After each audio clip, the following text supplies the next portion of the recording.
చేసుకుందాం. ప్రేమల మా పడవ తండ్రి, నమ్మకాన్ని మా దేవాన్ని పన్ను స్తోత్రాలు చెల్లించుకుంటున్నాం. ఈ సమయంలో నువ్వు ఆరాధించడం కొరకు వచ్చిన బిడ్డలందరూ బట్టి నువ్వు స్తోత్రాలు.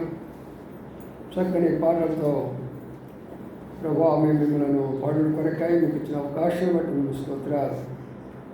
అవకాశమా ప్రభుని స్తుతించు. సూర్యచంద్ర నక్షత్రాలారా ప్రభుని స్తుతించు. ప్రభా యవనస్తులు, వృద్ధులు, మృగాలు, పక్షులు సమస్త మిమ్మల్ని సృష్టించాలని పాట ద్వారా మిమ్మల్ని ఆరాధిస్తూ వచ్చాను. అంతేకాదు ఇష్టం పురూప లావణ్యవాతి శ్రేష్ఠురాలా నా పావురమా అని సంఘానికి మిలిచిన ధన్యతను బట్టి మీకు స్తోత్రాలు చెల్లించుకుంటూ మిమ్మల్ని ఆరాధించమని మరోసారి వచ్చిన బిడ్డలందరూ బట్టి మీకు స్తోత్రాలు. కావాల్సిన వారు వర్షకాలంలోకి వచ్చి వాక్యమైన మిమ్మల్ని ఆరాధించడానికి సహాయం చేయమని వేడుకుంటాం. దాసాన్ని కూడా జ్ఞాపకం చేసుకొని క్షమించుకొని మీ శక్తిని దయచేసి మీ కృపలో మీ వర్తమానం దయచేయమని వేడుకుంటాం. యేసయ్య పరిశుద్ధ నామమున స్తుతించి ప్రార్థించి కనపరిచి పెట్టుకుంటున్నాము తండ్రి. ఆమేన్. రండి కొన్ని మాటలు చదువుకుందాం. ఆరాధన కళకు పరమగీతం. పరమగీతము 2వ అధ్యాయం. పరమగీతము 2వ అధ్యాయంలో కొన్ని మాటలు చదువుకొని ప్రభుని ఆరాధించుకుందాం. 11 నుంచి 14 వచనాలు మార్చి చదువుకుందాం. పరమగీతము 2వ అధ్యాయము 11 నుంచి. నా ప్రియురాల సుందరవతి, లెమ్ము రమ్ము, చలికాలం గడిచిపోయాను, వర్షాకాలం తీరిపోయాను, వర్షమికి రాదు.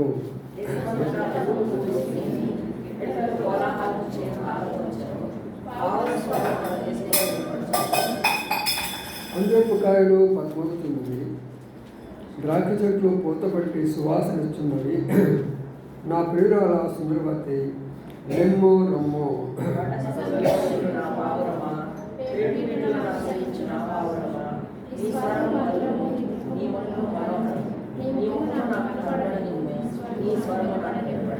చాలు చదవగలిగిన భాగాలను ప్రభాషించి జీవించిన గాక.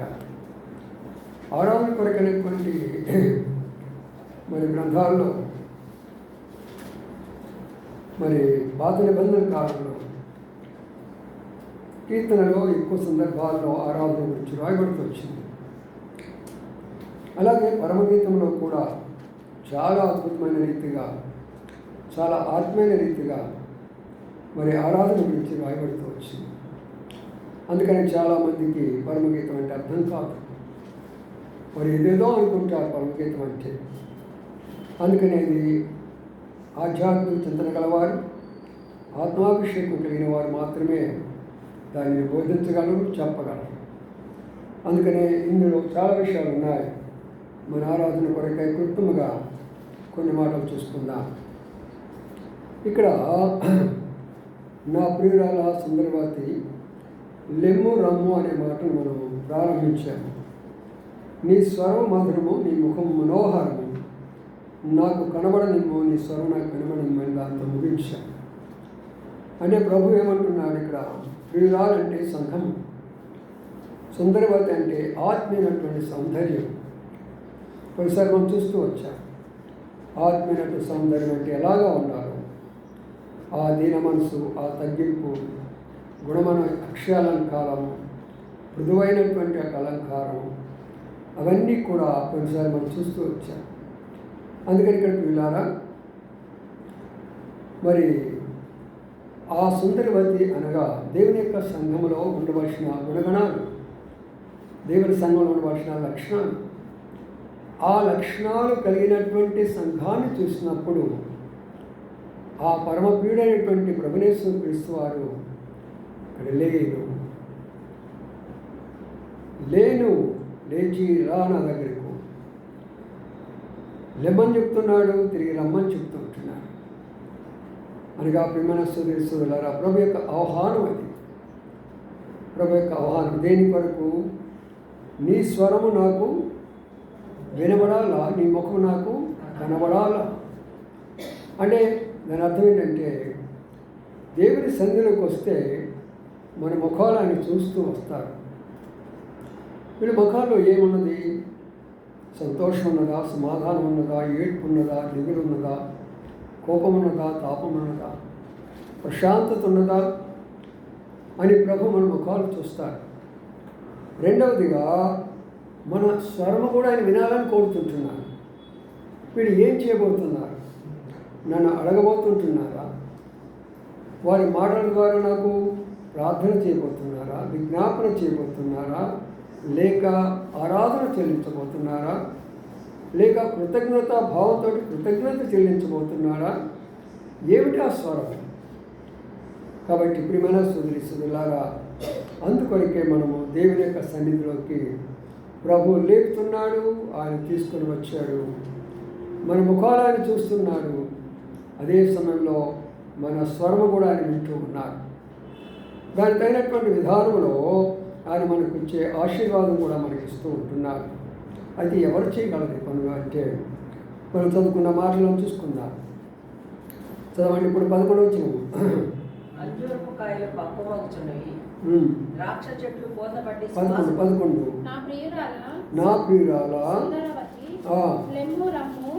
చలికాలం గడిచిపోయెను, వర్షకాలం తీరిపోయెను, వర్షం ఇక రాదు. చూడండి, ఈ 4 వచనాల్లో ఎంత లోతైన సత్యాలు ఉన్నాయంటే చాలా అద్భుతమైన సత్యాలు ఉన్నాయి. ఇందులోని ఇశ్రాయేలు దేశం వస్తుంది, ఇందులోని దేవుని సంఘం వస్తూ ఉంటుంది, ఇందులోని విశ్వాసం వస్తూ వస్తారు, ఇందులోని దేవుని సేవకులు ఉంటారు, ఇందులోనే పరిశుద్ధాత్మ దేవుడు కనబడుతూ ఉంటాడు. ఎన్నో రహస్యాలు. అందుకని ఊరికి రాయడు. ఇది పరిశుద్ధాత్మ ప్రేరణ ద్వారా ప్రవక్తలు రాసినటువంటి గ్రంథం. ఇది ఏదో పుస్తకం తీసుకొని, కవిత్వం తీసుకొని, చందమాల కథ రాయటము, లేకపోతే ఒక స్టోరీ రాయటం కాదు. పరిశుద్ధాత్మ ప్రేరణ కలిగి రాసిన ప్రతి మాట. కాబట్టి కోట్లాది మంది బోధిస్తున్నప్పటికీ, కోట్లాది మంది వింటున్నప్పటికీ అందులో ఒక రకమైన జీవము. ఇదే వాక్యాన్ని నేను ఒక రకంగా చెప్తాను, ఇదే వాక్యాన్ని మరొక దాగిస్తాడు ఇంకొక రకంగా చెప్తాడు, అదే వాక్యాన్ని మరొక దాగిస్తాడు ఇంకొక రకంగా చెప్తాడు. అది అన్నీ కూడా వాక్యంలో ఉన్న విషయాలే చెప్తారు. అయితే దేవుడు ఎవరికి ఏది బయలుపాటు చేశాడో దాన్ని బట్టి మాట్లాడతారు. అందుకని ఇక్కడ మాట ఏంటంటే, 2 కాలాల గురించి రాయబడుతున్నాయి. మొదటి కాలం ఏ కాలము? చలికాలము. రెండో కాలం ఏంటి? వర్షాకాలము. చలికాలము, వర్షాకాలము వెళ్ళిపోయిందని చెప్తుంటున్నారు. ఏంటి అది? చలికాలం రావడం ఏంటి, వర్షాకాలం పోవడం ఏంటి, ఎండాకాలం పోవడం ఏంటి, ఇవన్నీ మనకు బైబిల్లో రాయడం ఏంటి? 4 మంత్రాలు, శ్లోకాలు చదివి ఆ శ్లోకాలు 4 మాటలు చెప్పి పంపించవచ్చు కదా. ఏమిటి ఇందులో ఉన్న రహస్యాలు? చలికాలము అనగా ప్రియులారా, మనకు తెలుసు చలికాలంలో ఏం చేస్తాము? గడగడగడ ఒడుగుతూ ఉంటాం, బయటికి రావడానికి కష్టపడతాం. బయట చలి ఉంది. మీకు ఇక్కడ ఆంధ్రాలో చాలా తక్కువ, కానీ మేము నాగ్పూర్లో ఉన్నప్పుడు మేము రాత్రిపూట ఒక సన్నపాటి పరుపులు కప్పుకొని పడుకునేవాళ్ళం. పరుపులు ఊరిక అవి కాదు, ఏది మన బ్లాంకెట్స్ కాదు, ఉలన్ బ్లాంకెట్స్ కావు, అవి సరిపోవు. అక్కడ ఉలన్ బ్లాంకెట్ మీద పరుపేసుకొని అది కప్పుకునేవాడు. నాగ్పూర్లో ఉన్నప్పుడు అంత చలి. ఒక్కోసారి 0 కూడా వచ్చింది, ఒక్కోసారి 3, 5 అట్లా కూడా వచ్చినాయి. రాత్రిపోతు నడుస్తుంటే ఇంట్లో అడుగు పెట్టలేము. అందరూ సాక్స్ వేసుకోవాల్సిందే. సాక్స్ వేసుకొని నడిస్తేనే నీ ఇంటిలో ఆ చల్లదనాన్ని నువ్వు బ్రతకగలవు. ఒక నాగ్పూర్లోని ఇలాగ ఉంటే హిమాలయ పర్వతాల దగ్గర ఎలా ఉండవచ్చు, ఇతర దేశాల్లో ఎలాగ ఉండవచ్చు. అమెరికాకు లేక కెనడాకి వెళ్ళినటువంటి వాళ్ళకు కూడా తెలిసిన విషయాలు ఎంత చలి ఉంటుందని. అంటే చలి అంటే మనము బయటికి రానటువంటి స్థితి, గడగడ వణికేటటువంటి స్థితి, ఏ పని చేసుకోవాలన్నా కూడా చేయలేనటువంటి స్థితి. ప్రియమైన సోదరుడా, అలాంటి మనలను ప్రభు బయటికి పిలిచాడు, చలి నుండి తప్పించాడు, వణికే పరిస్థితిని తప్పించాడు, భయపడే పరిస్థితిని తప్పించాడు. ఇక చలి మన మీద పడకుండా ఆయన మనకు తోడుగా ఉంటున్నాడు. ఒకప్పుడు నా మీద చలి ఉన్నది, గడగడ వణిపోతున్నాను. నాకున్న పరిస్థితులకు, నా ఇంటి పరిస్థితులకు, నా కుటుంబ పరిస్థితులకు, నా ఆరోగ్య పరిస్థితులకు నేను వణికిపోతున్నటువంటి యొక్క చలి దినాలు ప్రభు నాకు దూరం చేశాడు. నా ప్రియురాలా, ఇంకెంతకాలం నువ్వు చలిని చూసుకుంటుంటావురా? లే, నా దగ్గరికి రా, నన్ను ఆరాధించు. సుందరవతి, అక్షయ, అలంకారం ధరించుకున్నటువంటి గుణవతి, విధేయత తెచ్చుకున్న గుణవతి, ఇంటిని కట్టుకుంటున్న జ్ఞానవంతురాలా, నెనగలిగినటువంటి స్త్రీగా లే, నా దగ్గరికి రా. నీ ముఖం చూడాలని నాకు ఆశ ఉన్నది, నీ స్వరం వినాలని కూడా నాకు ఆశ ఉన్నది. ఎంత ఆశ గలవాడ మన ప్రభు చూడండి. మన స్వరం ఆయన వినడం ఏంటి? ఆయన స్వరం మనకి వినిపిస్తూనే ఉన్నాడు ప్రతిరోజు కూడా, కానీ మన స్వరం ఆయనకి వినడం ఏంటి? అందులోనే రహస్యం ఉంది. ఆయనకి ఎంత వయసు ఉన్నదో మనకు తెలియదు. అయితే మన వయసును బట్టి ఆయనకి మనం చిన్న బిడ్డలు. తాత మనవాళ్ళు ఏం చేస్తారు చెప్పండి? మనవాడు పిలుచుకుంటాడు, తాతయ్య రే మాట్లాడరా ఒక మాట. మనవరాల దగ్గర పిలుచుకొని ఒక మాట మాట్లాడుతుంటే వాళ్ళు వచ్చిరా అని మాట్లాడుతూ అంటే మనకేమొస్తూ ఉంటుంది? నవ్వు వస్తూ ఉంటుంది. అలాగా మనం ఆరాధిస్తుంటే ఆయన నవ్వుకుంటూ ఉంటాడు. నా మనవడు, నా మనవరాళ్ళు, నా కొడుకులు, నా కుమార్తెలు, వారి చిన్నతనంలో వారి భాష, వారి విధానము, వారి ఆరాధన చూస్తుంటే నాకు నవ్వు వస్తుంది. అందుకని ప్రియమైన సోదరులారా, ఇది అనుభవంతో ప్రభుని మనం ఆరాధించాలి. చలికాలం తీరిపోయిందా నీ జీవితంలో? ఇంకా దుప్పటి కప్పుకొని ఇంట్లోనే ఉన్నావా? ధైర్యంగా బయటికి రాలేకపోతున్నావా? ప్రభు కొరకై సాక్ష్యం చెప్పలేకపోతున్నావా? ప్రభు కార్యాల్లో పాల్గొనలేకపోతున్నావా? ప్రభు కొరకై పని చేయలేకపోతున్నావా? ఎంతకాలము దుప్పటి కప్పుకొని ఉంటావు ఆ చలిలో. అందుకనే ప్రభు అన్నాడు, నీ చలికాలం నేను తొలగించాను కదా, ఇంకా ఎంత దుప్పటి కప్పుకోవటం నువ్వు? బయటికి రా ధైర్యంగా. మీకు తెలియదేమో, హిమాలయ పర్వతాలు పోతే నిజంగా వారి గురించి నేను ఆ హిమాలయ బుక్ అనే పెద్ద పుస్తకం చదువుతుంటే ఆశ్చర్యపడుతూ వచ్చాను. మహారుద్ధులు, వాళ్ళకి ఏ వస్త్రాలు ఉండవు వాళ్ళకి. మరి ఎలాగ బ్రతుకుతున్నారు వాళ్ళకి నాకు తెలియటంలా. ఆహారం వాళ్ళకు ఉండదు, సరైనటువంటి యొక్క నివాసం వాళ్ళకి లేదు. మంచులో ఉంటారు, ఆ చెట్టులో ఉన్నది ఏదో తింటారు, అక్కడ పారే నీళ్ళు ఏదో తాగుతారు. మరి ఎలా వాళ్ళు జీవించగలుగుతున్నారు? వారి ఉద్దేశం ఏంటంటే దేవుని కొరకే, ఈ లోకం కొరకు కాదు. నాకు శరీర ఆశలొద్దు, ఈ లోక ఆశలొద్దు, ఈ లోక సంబంధం ధనవద్దు, నాకు ఆ దేవుడు ఎవరో తెలుసుకోవాలని ఆ దీక్షతో వాళ్ళు అక్కడ ఉన్నారు. కాబట్టి వాళ్ళు కాపాడబడుతుంటున్నారు. మనం కూడా మన యొక్క జీవితాల్లో చలికాలం తీరిపోయింది ప్రభువా.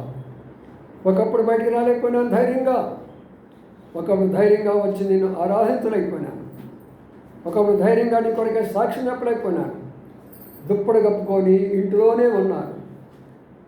అలాంటి వ్యక్తిని ధైర్యపరిచి నాకున్నటువంటి చలిని తీసివేసి ఈనాడు నీ సన్నిధిని నడిపించేవయ్యా, నీకు వందనాలు స్తోత్రాలని ప్రభుని మనము స్తుతించి ఆరాధించాలా. సరే, చెప్పుకోవాలనుకుంటే చాలా విషయాలు ఉన్నాయి కదా. రెండో దానికి వెళ్తున్నాను, చూద్దాము. రెండో కాలం ఏంటంట? వర్షాకాలము. చలికాలం అయిన తర్వాత వాస్తవంగా ఏ కాలం వస్తుంది? ఎండాకాలం రావాలి. మరి ఎండాకాలం రాకుండా వర్షాకాలం ఎందుకు రాశాడు అంటే ఇది భౌతిక సంబంధమైనటువంటి అర్థం కాదు. ఇది అలంకార రూపంలో ఆత్మిక అర్థంతో కూడినటువంటి యొక్క వర్తమానం ఇది. అందుకని ప్రియులారా, అక్కడ రాయబడినటువంటి మాట ఏంటంటే, వర్షాకాలము ఒక విశ్వాస జీవితంలో చలికాలం పోయింది అనుకోగాకు, అయితే వర్షాకాలం నీ కొరకై సిద్ధంగా ఉందని జ్ఞాపకం చేసుకో. వర్షాకాలం అంటే ఏం చెప్పండి? వర్షాలు. తడిసిపోతూ వస్తాము. బయటికి పోవాలని తడిసిపోతాం. ఉరుముల మెరుపులకు భయపడిపోతూ ఉంటాం. అందుకని వర్షాకాలంలో ఏ పనులు మనం చేయలేము. బయటకు వెళ్ళి చూస్తూ ఉంటే వర్షం ఆగిపోయిందా లేదా, వర్షం ఆగిపోయిందా లేదా అంటే దీని అర్థం ఏంటంటే మన జీవితంలో వచ్చిన సమస్యలు మనం తడిపివేసినాయి, కన్నీరుతో మనం తడిపివేసినాయి. ఒక్కొక్క ఇన్సిడెంట్ మన జీవితంలో ఒక్కొక్కటి జ్ఞాపకం చేసుకుంటే ఎలాంటి పరిస్థితుల్లో గుండా ప్రభు మనం తీసుకొచ్చినాడు. కన్నీరు కార్చి ఏడుస్తూ వచ్చామే. నా మట్టుకు నేను ఎన్నోసార్లు మరణకరమైన పాయంలో ఉన్నప్పుడు, లేవలేని పరిస్థితిలో ఉన్నప్పుడు కన్నీరుతోటి అనేక సార్లు నేను పడుకున్నటువంటి ఆ పడకనే తడిపేసుకున్నాను. దేవుడు తెలుసు, నాకు తెలుసు అది. అలాగ ప్రతి ఒక్క జీవితంలో కూడా ఏదో ఒక సందర్భంలో అలాగైపోతూ ఉంటుంది. ఒకరోజు నన్ను భయంకరమైనటువంటి చలి వచ్చేసింది. ఒంటరిగా నా రూమ్లో ఉన్నాను. అప్పుడు వివాహం కాలేదు. నా తల్లి వృద్ధురాలు, 70 సంవత్సరాల వయసు ఉంటుంది అప్పటికి. ఆమెకి గడగడగడ వణికిపోతున్నారు. ఆమెకి భాష రాదు, బయటికి వెళ్ళి ట్యాబ్లెట్ తెచ్చుకోలేము. ఇంట్లో వంట చేయాలంటే ఆమెకు తెలియదు. రాత్రి అంతా వణికిపోతున్నాను. పరిస్థితిలో ఏం చేయాలా? కన్నీరుతోటి మంచం మీద నుండి పడుకొని ఏడుస్తూ ప్రార్థన చేస్తున్నారు. మా అమ్మ దుప్పటి కప్పేసింది, ఆయన వణుకుతూనే ఉన్నాను. పరుపు కప్పేసింది, ఆయన వణుకుతూనే ఉన్నాను. ఆమె త్యాగం ఎంత గొప్పదంటే నన్ను గట్టిగా పట్టుకొని అట్టనే నిలబడింది. తల్లి ప్రేమను ఎవరు వర్ణించలేరు. తల్లి ప్రేమ బిడ్డల విషయంలో ఎవరు కూడా వర్ణించలేదు. తండ్రి అయినా కొన్ని సందర్భాల్లో కోపడి తింటాడు, కానీ తల్లి ప్రేమ, తల్లి రుణాన్ని ఎప్పుడు కూడా తెచ్చుకోలేరంట. అవన్నీ నాకు జ్ఞాపకం వస్తుంటే నిజంగా కన్నీళ్ళు వస్తూ ఉంటాయి. మన జీవితంలో తడిచిపోయిన దినాలు ఇలాంటి ఎన్నుండొచ్చు. ఎన్ని దినాలు, ఎన్ని స్థలాల్లో, ఎన్ని విధాలుగా మనం బాధపడి ఉండొచ్చు. ఎన్నిసార్లు మనకి యాక్సిడెంట్లు జరిగి ఉండొచ్చు. ఎన్నిసార్లు మన పాలు కూడా మనం వెళ్ళి ఉండవచ్చు. ఎన్నిసార్లు అనేకమైన ఆర్థిక ఇబ్బందులు కూడా వెళ్ళి ఉండవచ్చు. ఎన్నిసార్లు నీ కన్నీళ్ళతో నీ జీవితాన్ని తడుపుకున్నావు. అయితే ఈనాడు ప్రియుడు అంటున్నాడు, ఏమంటున్నాడు? సుందరవతి, నా ప్రియురాలా, శ్రేష్ఠురాలా, వర్షాకాలం తీరిపోయింది, లే నా దగ్గరికి రా, నేను ఆరాధించు, నీ ముఖం నేను చూస్తాను, నీ స్వరం నేను వింటాను, నీ అనుభూతితో ఆరాధించు. నీ జీవితంలో ప్రభు నీకేం చేశాడో, ఎల్లవేళలా ప్రభు నన్ను క్షమించావు, నీ రక్తంలో కడిగావు, నన్ను పరలోకం, ఇదే కాదు నీ అనుభవం ఏంటి? తీరిందా నీ జీవితంలో? చలికాలం పోయిందా నీ జీవితంలో? వర్షాకాలం పోయిందా నీ జీవితంలో? ఇంకా కన్నీరుతో తడుచుకుంటూనే ఉన్నావా? ఏడుస్తూనే ఉన్నావా? ఎంతకాలం ఏడుస్తూ ఉంటాము? ఇక్కడ మరి ప్రియుడు చెప్తున్నాడు, పరలోకమైనటువంటి ప్రియుడు, ప్రేమించినటువంటి ప్రియుడు చెప్తున్నాడు, నా ప్రియురాలు నీవు. ఆయనకు ప్రియురాలుగా ఎవరైతే ఉంటారో వారికి ఏమి ఇస్తారు తెలిసిన? శ్రేష్టమైనటువంటివి ఇస్తారు. శ్రేష్టమైనటువంటివి ఇస్తారు. ఎస్తేరు గ్రంథంలో మనం చూస్తాం. మరి అక్కడ అనేక మంది యవన స్త్రీలను రాజు కొరకై సిద్ధపరుస్తారు. అయితే అనేకులు మంచి మంచి భోజనాలు తిన్నారు, మంచి మంచి వస్త్రాలు కట్టారు, రకరకాల మేకప్లు వేసుకున్నారు. రాజు కొరకై ఎంతో అందంగా దేవుని దగ్గరికి వచ్చాడు. అయితే ఎస్తేరు ఎలాగుంది? ఏది కోరుకోవాలా, తనకున్న దాంతో తృప్తి పడింది. వాళ్ళు ఏది ఇచ్చారో అది తీసుకున్నది.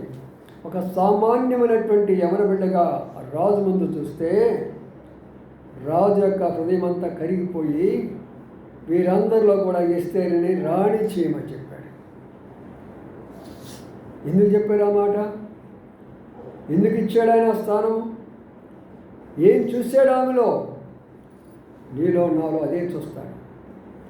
ఆయన ఏదైనా మనకి ఇవ్వాలన్నప్పుడు, మన కుటుంబానికి ఏదైనా ఇవ్వాలన్నప్పుడు, మన జీవితాలు ఏదైనా చేయాలన్నప్పుడు, ఆయన మనల్ని చూసినప్పుడు ఆయనకు ప్రియముగా ఉన్నామా లేక లోకానికి ప్రియముగా ఉన్నామా, స్నేహితులకు ప్రియముగా ఉన్నామా లేక ప్రభువుకు ప్రియముగా ఉన్నామా, మనమే పరీక్షించుకోవాలి.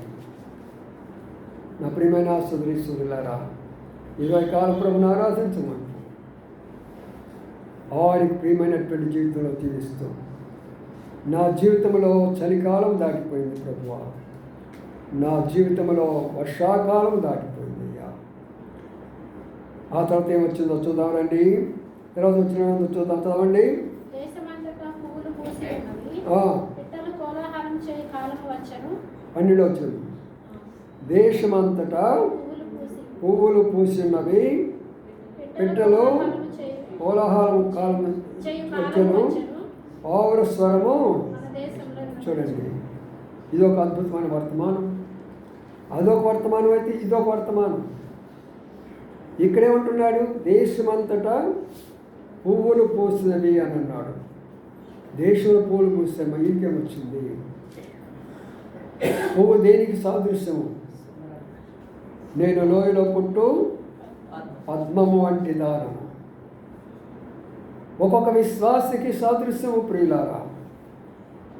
ప్రతి విశ్వాసి కూడా ఒక పుష్పం లాంటి వారు, ఒక సువాసన అనేకులకు ఇచ్చినటువంటి వారం మనము. ఏ రీతిగా పుష్పము సహోదరులు వారి యొక్క మరి తలలో పెట్టుకుంటారో, అలాగనే ప్రతి ఒక్కరు కూడా ఆ శ్రేష్టమైన అనుభవం కలిగిన వారిగా ఉండాలి, అందరికీ ఉపయోగపడే వారిగా ఉండాలి. ఆ పుష్పంలో ఉన్నటువంటి మధురము అనేకమైనటువంటి బయట ఉన్నటువంటి యొక్క కీటకాలు తిని సంతోషపడతా ఉంటారో, మనము ఒక్కొక్కరికి ఎలాగ ఉపయోగపడుతూ రావాలి. బయట వారు మనలో ఉన్నది తీసుకొని వారు సంతోషంగా ఉండాలి, వారు సమాధానముగా ఉండాలి. నేను ఒక పుష్పము లాంటిదాను, నా జీవితం ఒక పుష్పము లాంటిది, నా కుటుంబం ఒక పుష్పము లాంటిది, నా సంఘం ఒక పుష్పము లాంటిది. అదే పుష్పము వాడిపోతున్నది.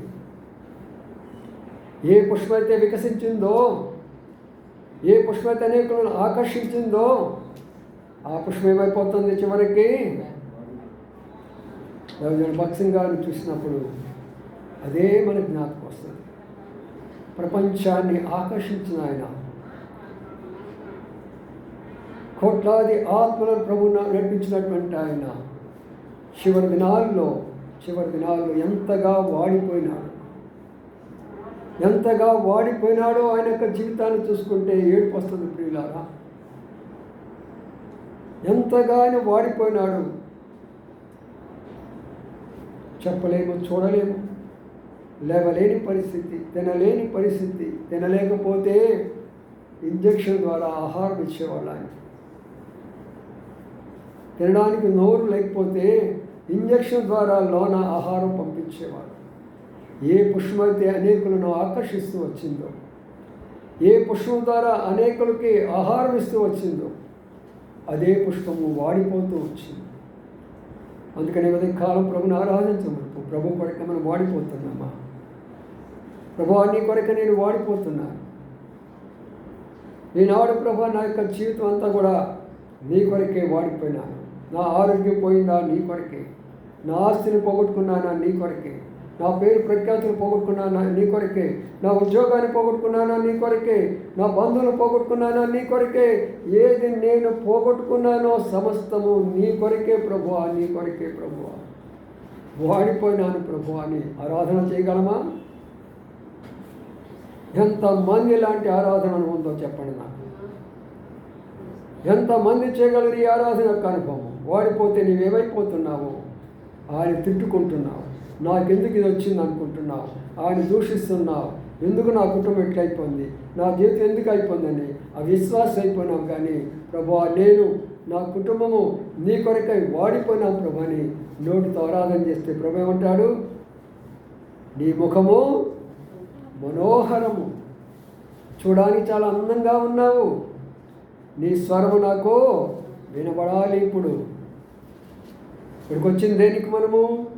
ముందు ఆయన స్వరము. అందుకని ఇక్కడ ఉందంట పౌర స్వరము. ఏముంది అక్కడ మాట? మనం చదువుకున్న మాట. పౌర స్వరం మన దేశంలో అంటే పౌర స్వరం అంటే అర్థం ఏంటి? పౌరం దేనికి గుర్తు? మళ్ళా పరిశుద్ధాత్మకు గుర్తు.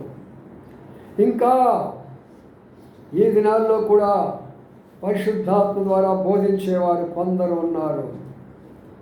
ఎంతోమంది అబద్ధికులు ఉన్నప్పటికీ ఇంకా పౌర స్వరముతో, పరిశుద్ధాత్మ అభిషేకముతోటి, పరిశుద్ధాత్మ స్వరముతో చెప్పి దైవ సేవకులు ఉన్నారు ఇంకా ఈ లోకములో, ఇంకా ఈ దేశములో. ఇంకా పౌర స్వరము అనగా పరిశుద్ధాత్మ స్వరము నీకు వినబడుతున్నది. ప్రభు, అబద్ధికుల నుంచి నన్ను తప్పించేవయ్యా, అబద్ధ స్వరాల నుంచి నన్ను తప్పించేవయ్యా, మోసగాళ్ళ స్వరాల నుంచి నన్ను తప్పించేవయ్యా. ఈ రోజున నన్ను ఏ స్వరము నాకు వినిపిస్తున్నావు? శ్రేష్టమైన పౌర స్వరాన్ని నేను వినగలుగుతున్నాను ప్రభు. అందుకొరకే నిన్ను ఆరాధిస్తాను, అందుకొరకే నేను ఘనపరుస్తానని అంటున్నాడు. మరొక మాట ఏమో చెప్పండి అక్కడ. పిట్టలు ఏంటి? పిట్టలు కోలాహలం చేయడం ఏంటి? పిట్టలు అంటే ఏంటి? దాని అర్థము కీర్తన గ్రంథం 84 అధ్యాయం అంటాడు. పిచ్చుకలకు చెప్పండి మీరు, పిచ్చుకలకు విధ్వంసంగా ఎట్లా ఉండాలంటే నేను స్టార్ట్ చేస్తే మీరు కొనసాగించినట్టు ఉండాలా. పిచ్చుకలకు నివాసం దొరికింది గూళ్ళో. పిచ్చుకలు ఎక్కడ ఉంటాయి చెప్పండి? చిన్న చిన్న గూళ్ళో ఉంటాయి. చూసారా? గద్దలు ఎక్కడ ఉంటాయి? పైన తిరుగుతూ ఉంటాయి అన్ని గద్దలు. గుడ్లగూబి ఎక్కడ ఉంటుంది? అడవిలో ఉంటుంది గుడ్లగూబి. అయితే దేవుని బిడ్డలు, నిజమైన దేవుని బిడ్డలు చిన్న గూడు మాత్రమే వాడుకుంటుంది. చిన్న గూడు మాత్రమే వాడుకుంటుంది. ఆ గూడులో కొన్ని పిచ్చుకలు ఉంటాయి, పిట్టలు ఉంటాయి. ప్రియమైన సోదరి సోదరులారా, మనమే ఆ పిట్టలము, మనమే ఆ పిచ్చుకలము. ఒక చిన్న నివాసం మనకి ప్రభు ఇచ్చాడు. పెద్ద నివాసానికి ఇలా ఒక చిన్న గూడు ఇచ్చాడు మనకు. ఆ పిచ్చుకలకు అనగా పిచ్చుకలు ఎలాంటి అక్కడికి వెళ్ళేసి ఆహారం సంపాదించుకోవాలి రావాలా. మనం ఎలాంటి వారము? ఇంట్లో కూర్చొని 10 మంది సేవకులు పెట్టుకొని, బయట సెక్యూరిటీ గార్డులు పెట్టుకొని, రే అది చేయండిరా, ఇది చేయండిరా, డబ్బు తీసుకురాండి, అక్కడ బాగుండేదే వాళ్ళమా మనము? కాదు. పిచ్చుక లాంటి వారు. చిన్న పిచ్చుక మన యొక్క జీవితం. ఒకడు రాయి తీసుకొని కొడితే ఏమైపోతుంది పిచ్చుక? అంతే మన జీవితం. ఎవడైనా మనలో ఒక దెబ్బ కొట్టేస్తే మన జీవితం అంతే. అందుకనే ఆ పిచ్చుకల గురించి, పిట్టల గురించి ఏ రాయబడుతుందట? కోలాహలం చేస్తున్నాయి. అంటే కోలాహలం అంటే అర్థం ఏంటి? ఆరాధన చేస్తున్నాయి, సంతోషపడుతున్నాయి, ప్రార్థన మరి ప్రభువును స్తుతిస్తున్నాయి, ప్రభువుని ఘనపరుస్తుంటున్నాయి. ప్రియమైనటువంటి సోదరి సోదరులారా, ఎంత లోతుగా పరమగీతం రాయబడిందో చూడండి. వాడంటాడు, మతం మాది. ఎవరైనా క్రైస్తవుడు, ఎవరైనా ధైర్యం దమ్ముంటే ఏ పాస్టర్ అయినా సరే పరమగీతమును చదవగలవా? నీ వెళ్ళి నీ భార్యకు వినిపించగలవా? ఏ స్త్రీకైనా నువ్వు వినిపించగలవా? సవాల్ చేశాడు. వాడికి ఇవన్నీ అర్థంతో రాసి నేనే పంపించాను. వాడికి విడిచిపెట్టను కూడా. నోరు ఎత్తలా, మళ్ళా నోటంటే మాటలాల పరమగీతం అనే మాట మళ్ళీ రెండోసారి వాడు నోటి నుంచి రాలా. అక్కడి నుంచి అది పరమగీతము, దైవగీతము, ఆత్మ సంబంధమైన అర్థాలతో రాయబడినటువంటి గీతం. అది అలంకార రూపంలో రాయబడినటువంటి గీతాన్ని పట్టుకొని ఇష్టానుసారంగా అనుకుంటే ఎట్లా? అందుకనే ప్రియమైన సోదరీశ్వరులారా, మనకు ఉన్నటువంటి అనుభవాలు, నా ప్రియురాలా అనగా నేను ప్రేమించినటువంటి నా బిడ్డలారా, నీ ముఖము మనోహరము. అంటే నీ ముఖాన్ని నేను చూస్తుంటే నీవు అందంగా కనబడుతున్నావు. నీ స్వరము నేను వినాలని కోరుతూ ఉంటున్నాను. దానికి గల కారణం ఏంటి తెలిసినా, నీకు వచ్చినటువంటి చలి దినాలన్నీ కూడా తొలగించారు. నీ మీదకి వచ్చినటువంటి వర్ష దినాలన్నీ కూడా తొలగించారు. ఒక పిచ్చుకకు గూడిచ్చినట్లు నీకు ఒక మంచి సహవాసాన్ని నేను ఇచ్చాను. ఆ గూటిలో నువ్వు చేరేవి ఈ రోజున. అందుకొరకే నన్ను స్తుతించి ఆరాధించు. ఆఖరి మాట చదువుకుందాము. చాలా విషయాలు ఉన్నాయి. ఇప్పుడే ఉన్నదంటే అక్కడ ఆ 13వ చూద్దామండి. అంజూరపు కాయలు పక్వమగుచున్నవి, ద్రాక్ష చెట్లు పూత పట్టి సువాసన నిచ్చుచున్నవి. నా ప్రియురాల సుందరవతి లెమ్ము. అంజూరపు కాయలు, ద్రాక్షలు. ఏమిటి దీని యొక్క రహస్యం అంట? అంజూరపు కాయలు దేనికి గుర్తు? ద్రాక్ష పళ్ళు దేనికి గుర్తు? మనకు తెలిసే విషయాలన్నీ కూడా. అంజూరపు పండ్లు అంటే ఎవరంటే ఇశ్రాయేలు ప్రజలు గుర్తు. ప్రభువు యేసుక్రీస్తు దారిని పోతూ ఒక చెట్టును చూశాడు. ఫలాలు ఉన్నాయి ఆ చెట్టుకి. ఏం చేశాడు ప్రభు? ఆ చెట్టుని శపించాడు. అంజూరపు చెట్టు ఏమైపోయింది? ఎండిపోయింది. అదే ఇశ్రాయేలు గతి నాడు. దేవుని యొక్క శాపమే వారు ఈ రోజుల్లో యుద్ధాలు, మరణాలు, హోమాలు, భయంకరమైనటువంటి జీవితం ఎందుకు అక్కడ జరుగుతున్నదంటే, ప్రియమైన సహోదరి సహోదరులారా, అక్కడ జరుగుతున్నటువంటి విషయం ఏమిటంటే దేవుని యొక్క శాపానికి వచ్చింది. అయితే ద్రాక్ష వనం ఏది? యోహాను 15వ అధ్యాయంలో నేను నిజమైన దేవుని యొక్క సంఘాలు. ప్రతిదానికి వాక్యాధారం ఉండాలా, ఊరికేది ఊహించి చెప్పడం కాదు. అనగా దేవుని సంఘాల్లో ఏముందంట? ద్రాక్ష తోటలు పూత పట్టి సువాసనిస్తున్నాయి. పూత పడుతుంది, సువాసన వస్తుంది. సువాసన దేనికి గుర్తు? సువాసన సాక్ష్యానికి గుర్తు. ఇప్పుడు ఇక్కడ మంచి వాసన వస్తుందనుకో, అక్కడెక్కడో ఉన్న వాళ్ళకి ఏమంటావు చెప్పు? అక్కడ భలే వాసన వస్తుందండి ఈరోజు కోడి మాంసం, ఇంట్లో బిర్యానీ ఏదో చేస్తున్నట్టున్నారండి. ఎట్లా తెలుసుకున్నాను అంటే సాక్ష్యం ఏంటి ఇక్కడ? బిర్యానీ. అలాగే ప్రతి ఒక్క విశ్వాస యొక్క సాక్ష్యము కావాలా. అంది సువాసన అంటే ఆరాధన కాదు. బయటికి పోయేదాన్ని, ప్రభువు దగ్గరికి పోయేది వేరు, మన సాక్ష్యం బయటికి పోయేది వేరు. అందుకని నా ప్రియమైన సోదరి సోదరులారా, ప్రభుని ఆరాధించమనుకో. ప్రభువు మనకిచ్చిన సాక్ష్యం ద్రాక్షావనము సువాసనగా ఉన్నది. ప్రభువా, నీ కొరకై సాక్షిగా చేసేవాను నీ లోకంలో. నా బంధువుల మధ్యలో సాక్ష్యం చేసేవా? నా ఆఫీసులో సాక్ష్యం చేసేవా? లేక నా సంఘంలో సాక్ష్యం చేసావా? ఎక్కడ నీకు నేను సాక్షిగా నన్ను మార్చావు ప్రభువా. ఆ ప్రభుని మనం స్తుతించి ఆరాధించాలి ఇప్పుడు ఇలారా. అందుకని ఆరాధన పెడుతూ ఉంటున్నాను. ప్రభు ఏమంటున్నాడంటే, ఏమని కోరుతున్నాడంటే, నీ ముఖము నాకు కనబడాలి, నీ స్వరము నాకు వినబడాలి.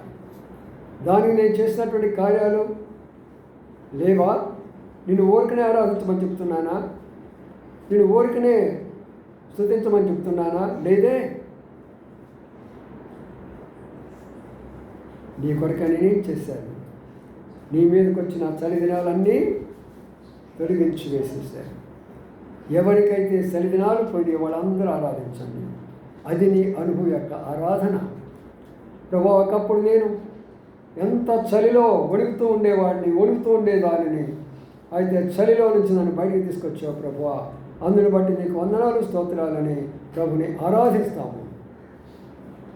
రెండవదిగా, మనం ఎంత కాలము తడిచిపోయినామో, వర్షానికి తడిచిపోయినామో, కన్ను నీరు మనం ఎప్పుడైతే అంతకాలం ఏడుస్తూ వచ్చామో, ప్రియులారా, ప్రభువా నా కన్నీటినంతా తొలగించి వేసేవయ్యా.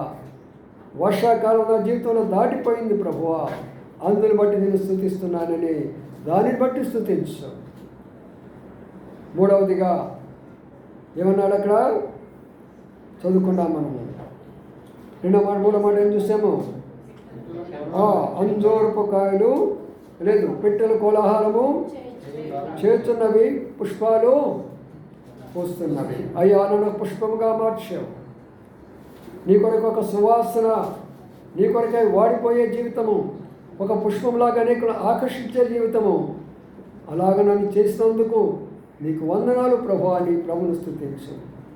ఆయన కొరకై వాడిపోతున్నావేమో, తిట్టించుకుంటున్నావేమో, తృణీకరించబడుకుంటున్నావేమో, త్రోసేయబడుతున్నావేమో, ఆకలి కొని ఉంటున్నావేమో, బాధపడుతున్నావేమో, వచ్చిన పరిస్థితుల కొరకై వాడిపోతున్నావేమో.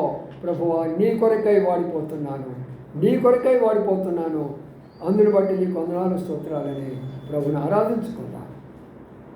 తర్వాత ఏం చెప్పాము? పిట్టలు మనం అందరం కూడా పిట్టలు లాంటి వాళ్ళమే, మనమందరం కూడా పిట్టలు లాంటి వాళ్ళమే. మన ఆయుష్ ఒక పిచ్చుక లాంటిది. ఎప్పుడు రాలిపోతామో మనకు తెలియదు, ఎప్పుడు ఊడిపోతామో మనకు తెలియదు. మనకు చిన్న గూడు తెచ్చాడు, అందరు ఎకరాలు పెట్టి ఎక్కడెక్కడో ఎకరాలు పెట్టేశారు, ఎంతో అద్భుతంగా కట్టుకుంటూ ఉన్నారు. రకరకాల పరలోక సౌందర్యలాగా వాళ్ళ యొక్క భవనాలు నిర్మించుకుంటుంటే మనకు ఒక చిన్న గూడు, అది కూడా మనకు కట్టనటువంటి గూడు ఇచ్చావు ప్రభువా. ఇంత దయ నా మీద మా మీద ఉన్నదా? ఆ ప్రభుని మనం ఆరాధించుకుందాం, ఆ ప్రభుని మనం ఆరాధించుకుందాం. కొన్ని సంవత్సరాల కిందట ఒక చేలో జరిగినటువంటి సంఘటన. ఒక పిచ్చుక గూడు పెట్టింది. ఆ గూటిలో తన యొక్క గుడ్లు పెట్టుకుంది. ఆ గుడ్లు కొరకై ప్రతి దినం వస్తున్నది, ఆ గుడ్లను భద్రపరచుకోవడం కొరకై. అయితే ఎప్పుడు పడిపోతాయో గుడ్లు తెలియనే తెలియదు, ఎప్పుడు పడిపోతాయో గుడ్లు తెలియనే తెలియదు. ఆ సమయంలో ఒక వాళ్ళు ఏమంటారు, పిట్టలు కొట్టే వాళ్ళని వాళ్ళు వస్తారు అక్కడికి. వాళ్ళు వచ్చి అక్కడ చూసినప్పుడు ఆ పక్షి కన్నీరుతోటి కనబడింది. బోడం పెట్టి కొట్టాలనుకున్నాడు. ఆ పక్షి ఆ యొక్క వ్యక్తిని చూసుకుంటూ, ఆ వ్యక్తిని చూస్తూ కన్నీరు కారుస్తుంది. ఆ పక్షి కన్నీరు కారుస్తుంది. ఆ పక్షి అప్పుడు బాణాన్ని పక్కన పెట్టి ఎందుకు ఇది కన్నీరు కారుస్తుంది అని చెప్పేసి నెమ్మదిగా చెట్టుకి చూస్తే ఏమంటే చెప్పక్కడ గుడ్లున్నాయి. పగిలిపోతాయి. పగిలిపోతే సంతానం ఉండదు. ఆ గుడ్లు కొరకై తన ప్రాణం కూడా ఇవ్వడానికి కొరకై సిద్ధంగా ఉన్నది ఆ పక్షి. అయితే దేవుడు ఎంత దయగలవాడు చూసారా? ఆ వ్యక్తి ఏం చేస్తాడంటే చంపకపోగా ఆ గూడును సరిచేసి దానికి ఇంకా బలమైనటువంటి ఏర్పాటు చేసి జారి పడిపోకుండా బలమైనటువంటి రీతిగా దానిని అక్కడ పెట్టేసేసి పక్షిని చంపలేదు, గుడ్డుని తీసుకోలేదు, వెనక్కి తిరిగి వచ్చాడు. కొన్నిసార్లు బోయోళ్ళు కూడా చాలా మంచివాళ్ళు ఉంటారండి, నమ్మకమైన బోయోళ్ళు ఉంటారు. దొరికిందిలో కొట్టుకొని చంపుకుంటామనే వాళ్ళు ఉంటారు. చూడండి, ఈ యొక్క వ్యక్తి ఎలాంటి వ్యక్తి ఒక్కసారి ఆలోచన చేయండి. మన ప్రభు అంతకంటే గొప్పవాడు. మన గూడు ఆయన చెప్పివేయడు, మన కుటుంబాలను ఆయన పాడు చేయడు, మన బిడ్డలను ఆయన పాడు చేయడు, మన జీవితాలను ఆయన పాడు చేయడు, మనను ఆయన నిరాధులుగా మనకు నిస్సహాయకులుగా చేయడు. మనకున్న గూడులో ఆయన మనల్ని ఆశీర్వదిస్తూ వస్తాడు. మనకున్న గూడులో ఆయన మనం కాపాడుతూ వస్తాడు. మనకున్న గూడులో ఆయన మనం భద్రపరుస్తూ వస్తాడు. నా ప్రియమైన సహోదరి సహోదరుడా, అందుకనే అన్నాడు, పిచ్చుకలకు నివాసం కల్పించేవయ్యా. అందుకనే ప్రభువా, ఈ రోజున నేనెందుకు స్తుతిస్తున్నానో నేను స్పష్టంగా తెలుసుకున్నాను. అనుభవంతో ఆరాధిస్తాను ప్రభువాని. కొంత సమయం మన ప్రభుని ఆరాధిస్తాను. అదే కదా మనం పాడినటువంటి పాట. శ్రేష్ఠురాలాపావు రామ నిరుపమాన ఇష్టం పూర్వలావణ్యవతి. శ్రేష్ఠురాలాపావు రామ నిరుపమాన ఇష్టం పూర్వలావణ్యవతి. ఇష్టం పూర్వలావణ్యవతి. ఇష్టంపు రూపలావణ్యవతి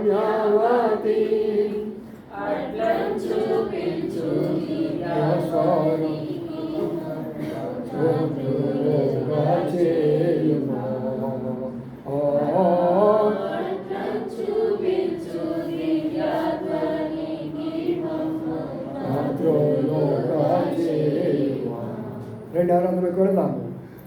అందరూ మోకాళ్ళ మీదకి వస్తాము, కళ్ళు మూసుకుందాము. కొన్ని నిమిషాలు మన హృదయాల వైపు చూసుకోవాలి. ఆరాధన అంటే సామాన్యం కాదు, ఎంతో అర్థంతో కూడినటువంటిది. ఆయన గొప్పతనం మనం అర్థం చేసుకుంటాం ఆరాధనలో, ఆయన శక్తిని మనం అర్థం చేసుకుంటాం ప్రియులారా. ఆయన ప్రేమను మనం తలపోసుకోవాలి ఆరాధనలో. అప్పుడు నా పౌరమ శ్రేష్ఠురాలా, నీకు కావాల్సన్నీ నేను ఇస్తానని పంపిస్తాను. ఎవరికి ఏ అనుభవం ఉండదు. చలికాలం దాటిపోయిన వారు, వర్షాకాలం దాటిపోయిన వారు, గూడుకి ఒక పిచ్చుకలాగా వచ్చినటువంటి వారు, పిట్టల యొక్క కోలాహలము అనగా సహవాసంలోకి వచ్చినటువంటి వారు, వారి అనుభవాల ప్రకారము ప్రభుని ఆరాధించుకుందాం కాక. మొదటిగా సండే స్కూల్ టీచర్ ఆరాధిస్తారు, ఆ తర్వాత సండే స్కూల్ వెళ్ళిపోతారు, ఆ తర్వాత ఒక సహోదరుడు, ఇద్దరు సహోదరులు క్లుప్తముగా మీ అనుభవంలో ప్రభుని ఆరాధించవలసిగా మనం చేస్తున్నాం. ఆరాధన ప్రారంభించింది.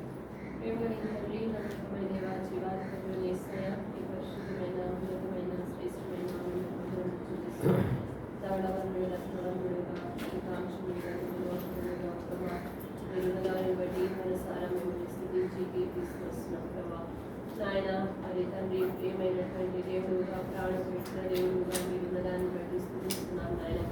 నేను ప్రభా ఒకప్పుడు లోకములో అబద్ధములతో ప్రభా తండ్రి నాయనలో ఆయనతో జీవిస్తున్నటువంటి నన్ను ప్రభా వాటిలో నుంచి నన్ను విడిపించి ప్రభా నన్ను కూడా ప్రియురాలుగా ప్రభా మీరు పిలుచుకున్న దాన్ని బట్టి మనసారా స్థుతిస్తున్నాను. మీ ప్రియమైన సంఘంలో ప్రభా నన్ను చేర్చి ప్రభా మీ ప్రియబిడలు కలిసి కోలాహలం చేస్తూ నాయన నీ నివాస స్థలం యొక్క ప్రభా తండ్రి గూటిలో నన్ను కూడా మీరు చేర్చిన మీ కృపాంతటిని బట్టి స్తోత్రాలు స్తుతులు చెల్లిస్తూ వస్తున్నాను నాయన.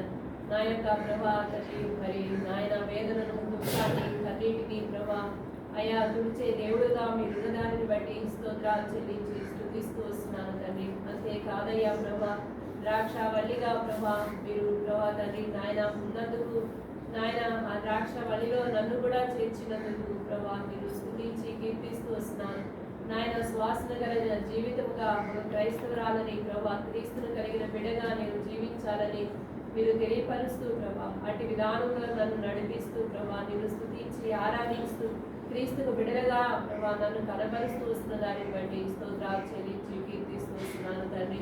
అంతేకాదు నాయన ప్రభా మీరు ఇచ్చినటువంటి ఈ తరుణాలను ప్రభా సద్వినియోగపరుచుకొని ఆరాధించడానికి నాకును ప్రభా తండ్రి దేహానికి పిలిచిన శక్తిని బట్టి స్తుతిస్తున్నాను నాయన. నా ప్రాణాత్మ దేహములతో నీ సన్నిధిలో చేరి ఆత్మతో సత్యముతో ప్రభా ఈ విలువ నేను కూడా ఆరాధిస్తూ కోలాహలం చేసే గొప్ప ధన్యత ఈ పిచ్చుక వంటి జీవితానికి ఇచ్చినందుకు నేనేమిచ్చి మీరు తీర్చుకొనగలనయ్యా ప్రభా. ఏమిచ్చినా తక్కువేనని ఒప్పుకుంటూ నా హృదయపూర్వకమైన స్థుతి ఆరాధనను నా రక్షకుడు నన్ను ప్రేమించిన యేసుక్రీస్తు ప్రభు వారి నామమున స్తుతించి ఆరాధించి అర్పిస్తున్నాను పరమ తండ్రి. ఆమేన్.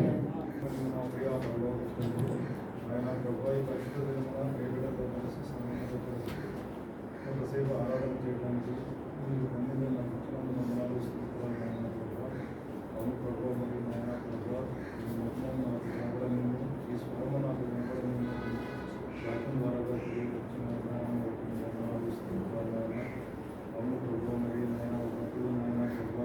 చలికి నాయన ప్రభావ నాయన ప్రభావ ఎన్నో ఇబ్బందులు నా జీవనంలో లేకపోలేదు నాయన ప్రభావ అట్టి నన్ను నాయన ప్రభావ ఆయన చలిని తప్పించి నాయన ప్రభావ నన్ను నివాడిగా చేసుకున్నందుకు నాలుగు స్థూపులు నాయన ప్రభావ మరియు వర్షాకాలంలో కూడా నాయన ప్రభావ నన్ను కలిసి ముప్పైపోయినప్పుడు నాయన ప్రభావ నా కంటి నిండా కన్నీరు ఉన్నప్పటికీ నాయన ప్రభావ నన్ను నివాడిగా చేసుకున్నందుకు నాలుగు స్థూపులు నాయన అవును ప్రభావ మరియు నాయన ప్రభావ సంఘంలో చేర్చి నాయన ప్రభావ నాకు ఊహించిన విధానాన్ని బట్టి నాలుగు స్థూపులు ప్రభావ అయా ప్రభావ మరియు నాయన వారమంతలో నాయన ప్రభావ నా పట్ల మీరు చేసిన మేలులపై ఇచ్చిన స్థుతి ఆరాధన చేస్తున్నామంటే